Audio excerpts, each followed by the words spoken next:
What's a wild story that you'll never forget from high school? People kept vandalizing the boys' change room, breaking hooks off the wall. It was mentioned in assembly the following week that this is not acceptable and must stop. The next week, a few more. Next assembly, we were warned that this will not be tolerated any longer and there will be consequences if it happens again.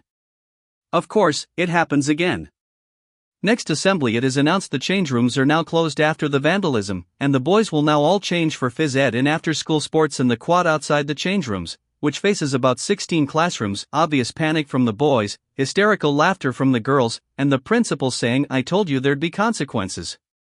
It was 1989 and the parents agreed with discipline, so all of us endured 4 months of having to strip off twice a week in front of half the school at a time to switch from uniforms to PE kit and back again.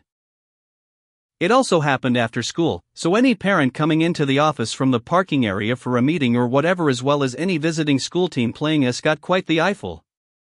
I was only in GR8, the youngest year at HS, since middle school is not a thing in South Africa, and all the girls in our classes would take notes and tell us the next time they saw us what color undies we were wearing.